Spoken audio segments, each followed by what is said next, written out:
ప్రభువైన యేసుక్రీస్తు నామమున కూడి వచ్చిన మీ అందరికీ వందనాలు. పరిశుద్ధ గ్రంథముల నుంచి ఈ దినాన కొన్ని మాటలు మనము ధ్యానం చేసుకుందాం.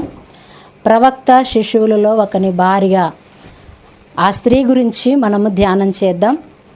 2 రాజుల గ్రంథం 4వ అధ్యాయము 2వ వచనములో మనము చూస్తే అక్కడ చక్కని మాటలు పరిశుద్ధాత్మ దేవుడు రాయించినట్టుగా మనము చూడగలుగుతాం. చూడండి, 2 రాజుల గ్రంథం 4వ అధ్యాయము 2వ వచనం. ఏలీషా, నా వల్ల నీకేమి కావాలను, నీ ఇంటిలో ఏమి ఉన్నదో అది నాకు తెలియజెప్పు మనెను. అందుకామె, నీ దాసురాలైన నా ఇంటిలో నూనె కుండ ఒకటి ఉన్నది, అది తప్ప మరేమీ లేదని చెప్పాను. దేవునికి స్తోత్రం కలుగునుగాక. ఇక్కడ ఈ స్త్రీని మనము ధ్యానం చేస్తూ వస్తూ ఉన్నాము కదా. మొదటిగా ఈ స్త్రీ జీవితంలో మనము చూసినప్పుడు సమస్యను పరిష్కరించే దేవుని వైపు చూస్తూ దైవజనునికి తన మొరను విన్నపించినట్టు మనము చూడగలుగుతాం. అయితే పరిశుద్ధ గ్రంథములో మనము చూస్తే రెండోది, ఈమె యథార్థత కలిగిన స్త్రీగా మనము ఇక్కడ చూస్తాం. ఎలా అని మనం ధ్యానం చేస్తే ఇక్కడ 2వ వచనములో 4వ అధ్యాయము 2వ వచనములో మనం చూసినప్పుడు దైవజనుడితో అన్నప్పుడు దైవజనుడు ఏమంటున్నాడంటే, ఎలీషా అనే దైవజనుడు ఏమంటున్నాడంటే, ఈ దైవజనుడు, అమ్మ నీ వద్ద ఇవేమున్నది, నీ ఇంటిలో ఏముంది అన్నప్పుడు, నా ఇంటిలో నూనె కుండ తప్ప ఇంకా ఏది లేదు అని అంటుంది. అంటే ఆమె ఇంటిలో ఏముందంట, నూనె కుండ ఒకటి ఉంది అని ఆమె తెలియజేస్తుంది. అందును బట్టి ఆమెను యథార్థవంతులుగా మనము కనుగొనవచ్చు. అయితే ఈ స్త్రీ జీవితంలో మనము చూసినప్పుడు యథార్థత కనిపిస్తుంది. యథార్థవంతులు ఎలా ఉంటారు అని మనం పరిశుద్ధ గ్రంథములో చూసినప్పుడు, యథార్థవంతులు మాట్లాడేటప్పుడు కానీ ప్రవర్తన కానీ వాళ్ళ భాష మంచిగా ఉంటుంది, మంచి ప్రవర్తన కలిగి ఉంటారు. అయితే యథార్థత దేవుడు ఎలా కోరుకుంటున్నాడంటే తనకిష్టంగా కోరుకుంటున్నాడు. యథార్థవంతులను చాలా ఇష్టపడుతున్నాడు దేవుడు. అయితే చూస్తే మత్తయి సువార్త 24వ అధ్యాయం మనము చూస్తే ఇక్కడ ఇద్దరు దాసులు కనిపిస్తూ ఉంటారు. మత్తయి సువార్త 24వ అధ్యాయము 45వ వచనము నుంచి మనం చూస్తే 45వ వచనము నుంచి మనం చూస్తే 24వ అధ్యాయము 45వ వచనములో చూస్తే మనం ఇక్కడ ఏముంటుందంటే, యజమానుడు తన ఇంటి వారికి తగిన వేళ అన్నము పెట్టుటకు వారిపైన ఉంచిన నమ్మకమే వాడును, బుద్ధిమంతుడునైన దాసుడెవడు. ఎవడైనను వచ్చినప్పుడు ఏ దాసుడు యజమానుడు వచ్చినప్పుడు ఏ దాసుడు ఇలాగు చేయుచుండుట అతడు కనుగొనునో ఆ దాసుడు ధన్యుడు అని ఇక్కడ మనం చూస్తున్నాం. అయితే ఈ యజమానుడు ఎవరు అనంటే ప్రభువైన యేసుక్రీస్తు. ఇక్కడ ఇద్దరు దాసులు ఉన్నారు. ఒక దాసుడేమో మంచిగా ప్రవర్తించినట్టు మనం ఇక్కడ చూడగలుగుతాము. ఒక దాసుడేమో చెడ్డ తలంపులు కలిగి చెడు స్నేహం పట్టి త్రాగుబోతులతో తిరుగుబోతులతో అలాగ నడుచుకున్నట్టు మనము చూడగలుగుతాం ఇక్కడ. అయితే పరిశుద్ధ గ్రంథములో మనము చూసినప్పుడు ఈ మత్తయి సువార్తలో చూస్తే 44వ వచనంలో చూస్తే, మీరు అనుకొనిన గడియలో మనుష్య కుమారుడు వచ్చును గనుక మీరును సిద్ధముగా ఉండుడి అన్న మాట చూస్తాం. సిద్ధం అంటే అనుకోని గడిగలో మనము తలంచడం, మనం ఊహించడం, దేవుడు ఎప్పుడు వస్తాడో మనకు తెలియదు. అందుకే అనుకోని గడిగలో దేవుడు వస్తాడు గనక మన ఇంటిని చక్కగా పెట్టుకోవాలి. అయితే ఈమె జీవితంలో యథార్థత కలిగి ఉంది. ఎలా యథార్థత కలిగి ఉందంటే, తన కుటుంబంలో లేదా తన ఇంటిలో ఒక్క కుండ మాత్రము నూనె కుండ ఉంది అని దైవజనునికి తెలియచేస్తుంది. అపోస్తల కార్యముల గ్రంథం 3వ అధ్యాయము 6వ వచనములో మనము చూస్తే ఇక్కడ ఏముంటుందంటే, పేతురు యోహానులు మనకు కనిపిస్తారు. పేతురు యోహానులు మనకు కనిపిస్తారు. అయితే ఈ 3వ అధ్యాయం 6వ వచనంలో ఒక మాట అంటున్నాడు, అంతటా పేతురు వెండి బంగారములు నా యొద్ద లేవు కానీ నాకు కలిగినదే నీకు ఇచ్చుచున్నాను, నజరుడైన యేసుక్రీస్తు నామమున నడువుమని చెప్పెను. వాని కుడి చేయి పట్టుకొని లేవనెత్తెను. వెంటనే వాని పాదములను చీలమండలమును బలము పొందెను. దేవునికి స్తోత్రం కలుగునుగాక. ఇక్కడ అంటున్నాడు, మనము పేతురు జీవితంలో మనము చూస్తే యథార్థత కనిపిస్తుంది. అంటున్నాడు కదా, అతనితో ఏమంటున్నాడు, నా వద్ద ఎండి బంగారములు లేవు కానీ నాకు కలిగినది నీకు ఇచ్చుచున్నాను అంటాడు.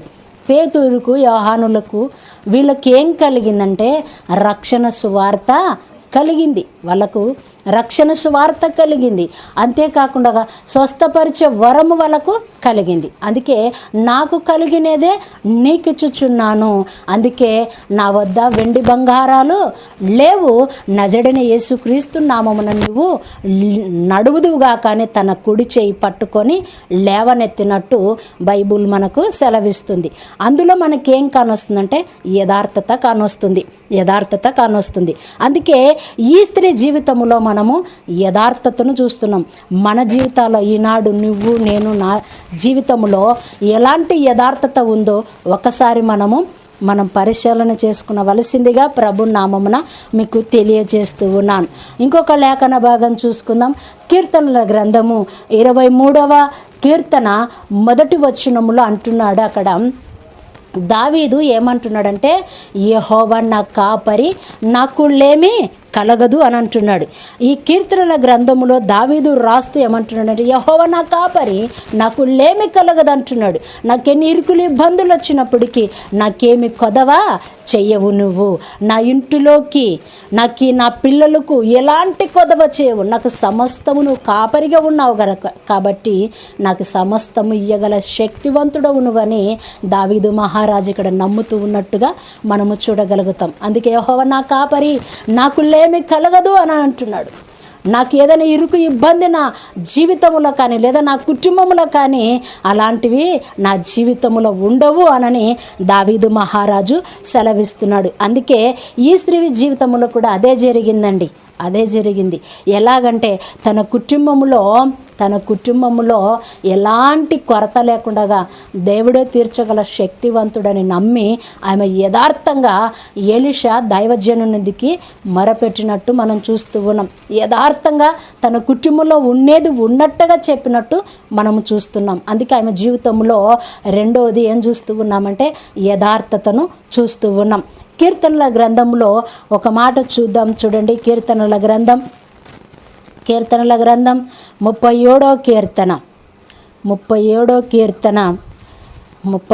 కీర్తన చూడండి.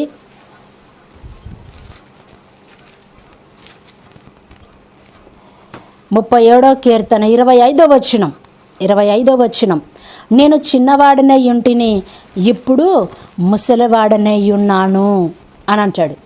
నేను చిన్నవాడిగానే ఉంటుని, ఇప్పుడు ఏమైనాను, ముసలివాడిగానే అయినను అంటున్నాడు ఇక్కడ కీర్తనకారుడు. అయినను నీతిమంతులు విడవబడుట కానీ వారి సంతానము భిక్షమెత్తుట కానీ నేను చూడయుండలేదు అంటాడు. నేను పిల్లవానిగా ఉంటుని, ఆ తర్వాత ముసలివాడిగానే అయినను నీతిమంతుల విడవబడుట కానీ వారి సంతానము భిక్షమెత్తుట కానీ నేను చూడయుండలేదు అంటాడు. అంటే నీతిమంతులు విడిచే దేవుడు కాదు, అంటే నీతిమంతులను విడిచిపెట్టే దేవుడు కాదు. నీతిమంతులు ఎలాగుంటారంటే యథార్థత కలిగి ఉంటారు. నీతిమంతులను దేవుడు చూస్తూ ఉన్నాడు, యథార్థవంతులను కూడా దేవుడు చూస్తూ ఉన్నాడు. వాళ్ళు ఎలా నడుచుకుంటున్నారో, ఎలా మాట తీరుగా మాట్లాడుతున్నారో, వాళ్ళ ప్రవర్ధన విషయంలో కానీ వాళ్ళ మాటల్లో కానీ ఎలాగుంటున్నారో దేవుడు ప్రతిదీ చూస్తున్న దేవుడు. అందుకే మనం కూడా ఈ దినాన ఎలాగున్నామో ఒకసారి గమనించండి. ఇక్కడ అంటున్నాడు నీతిమంతులను విడువను అంటున్నాడు, వారి సంతానము భిక్షమెత్తుట కానీ నేను చూచి ఉండలేదా అంటాడు. ఇక్కడ ప్రవక్త శిశువుల ఒకని భార్యను గురించి మనము ధ్యానం చేస్తూ ఉన్నాం. అయితే వారి పిల్లలంట వారి భర్త మనం మొదటిగా చూస్తే వారి భర్త భక్తిపరుడుగా ఉంటున్నాడు. ఆమె కూడా ఎలాగుంటుందంటే యథార్థత కలిగి ఉంటుంది. అందుకే ఆ యథార్థతను బట్టే వారి పిల్లలు దాసత్వము నుంచి విడిపించబడ్డారు. ఎలా విడిపించబడ్డారంటే, నా కుటుంబంలో నూనె మాత్రమే ఉంది, ఇంకా మరి ఏది లేదని యథార్థంగా ఎలీషా దైవజనుని వద్ద చెప్పుకున్నట్టు, ఒప్పుకున్నట్టు, ఆమె చెప్తూ ఉన్నట్టు, సంభాషణ చేస్తూ ఉన్నట్టు మనము చూడగలుగుతాం. అందుకే లేఖన భాగాలు దేవుడు యథార్థవంతులనే అతడు భూమి మీద యథార్థవంతుల కోరికే దేవుడు చూస్తూ ఉన్నాడని చూడగలుగుతాం. యథార్థవంతుల ప్రార్థన వింటానని కూడా మనము చూడగలుగుతున్నాం. యథార్థవంతులని వాళ్ళు దృష్టి ఉంచి ఉంటాడని కూడా దేవుడు సెలవిస్తూ ఉన్నాడు. లేఖన భాగాలు మనము చూస్తే గనక యథార్థవంతులను అతడు చాలా ఇష్టపడుతున్నట్టుగా కూడా మనము చూడగలుగుతాము. పరిశుద్ధ గ్రంథములో మనము చూస్తే సామెతల గ్రంథములో కానీ, కీర్తనల గ్రంథములో కానీ యథార్థవంతులను అతడు చాలా ఇష్టంగా పడుతూ ఉన్నట్టు మనము చూడగలుగుతాము. అందుకే దేవుడు యథార్థవంతుల ఎడల చాలా శ్రద్ధ కలిగి వాళ్ళ ప్రార్థన వినాలని, వాళ్ళ ప్రవర్తన చూస్తూ అతడు తన స్వాధీనములోనే నడుపుకుంటూ ఉన్నాడని మనము చూడగలుగుతాం. యథార్థవంతులు వాళ్ళ నడక సరళము చేస్తానని కూడా సెలవిస్తూ ఉన్నాడు. అందుకే మనము కూడా ఈ భూమి మీద బ్రతుకుతూ ఉన్నప్పుడు యథార్థత కలిగి బ్రతకాలని ప్రభునామమును మీకు తెలియచేస్తూ ఉన్నాను. ఇంకొక విషయం మనం జ్ఞాపకం చేసుకుంటే, ఈ భూమి మీద ఎవరైనా ఉన్నేది ఉన్నట్టుగా మాట్లాడితే లేదా యథార్థత కలిగి మాట్లాడితే వాళ్ళకు గిట్టదు. ఎందుకంటే దేవుడు ఇష్టపడుతున్నాడు యథార్థవంతులని. కానీ నరులు ఏం చేస్తున్నారో తెలుసా? యథార్థతను ఇష్టపడరు. ఎందుకో తెలుసా? ఉన్నేది ఉన్నట్టుగా మాట్లాడితేనే యథార్థత, ఉన్నది ఉన్నట్టుగా చెప్తేనే యథార్థత. అయితే ఉన్నది ఉన్నట్టుగా మాట్లాడితే వాళ్ళు ఒప్పుకోరు. మనం కూడా పెద్దలు అంటారు కదా, ఉన్నది ఉన్నట్టు మాట్లాడితే ఉండూరుకి అచ్చుబాటు రాదా అంటారు కదా.